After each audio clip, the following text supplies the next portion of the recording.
Old pension scheme को लेकर बेहद ही बड़ी खबर आ रही है। आपको बता दें कि ओल्ड पेंशन स्कीम को लेकर बेहद ही बड़ा ऐलान करते हुए केंद्र सरकार ने कहा है कि पेंशन धारकों को जल्द मिले न्यूनतम पेंशन रुपए का लाभ। अधिक जानकारी के लिए बने रहिए डीपीएल न्यूज के साथ। बता दें, आपने अभी तक हमारे चैनल को सब्सक्राइब नहीं किया है तो सब्सक्राइब कर लें, जिससे हमारी अपडेटेड वीडियो सबसे पहले आप तक पहुंचे। ओल्ड पेंशन स्कीम को लेकर बेहद ही बड़ा ऐलान करते हुए केंद्र सरकार ने कहा है कि ईपीएस पेंशन धारकों को जल्द मिले न्यूनतम पेंशन और 7500 रुपए का लाभ। बता दें कि ईपीएस 95 राष्ट्रीय संघर्ष समिति ने न्यूनतम पेंशन 7500 रुपए और महंगाई भत्ते की मांग को लेकर दबाव बनाया है। समिति ने चेतावनी दी है कि यदि उनकी मांगे जल्दी पूरी नहीं हुई तो वे राष्ट्रीय स्तर पर आंदोलन खड़ा किया जाएगा। बता दें कि ईपीएस 95 राष्ट्रीय संघर्ष समिति ने न्यूनतम पेंशन के साथ महंगाई भत्ते को भी बनाया दबाव। ईपीएस 95 पेंशनर्स को न्यूनतम पेंशन 7500 रुपए का लाभ देने की मांग तेज हो गई है। बता दें कि ईपीएस 95 राष्ट्रीय संघर्ष समिति ने न्यूनतम पेंशन 7500 रुपए के साथ ही महंगाई भत्ताई का लाभ देने की मांग को दबाव बनाया। समिति पदाधिकारियों ने चेतावनी दी है कि जल्द मांग पूरी न होने पर राष्ट्रीय स्तर पर आंदोलन खड़ा किया जाएगा। राष्ट्रीय संघर्ष समिति के महासचिव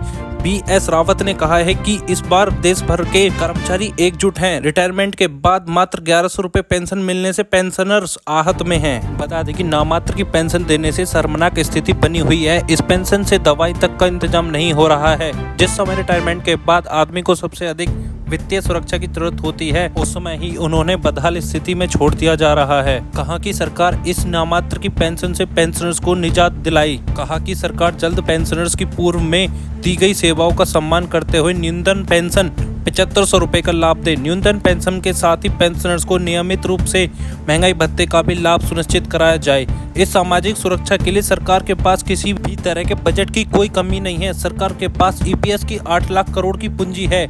इसमें हर महीने 80,000 करोड़ का ब्याज जमा हो रहा है।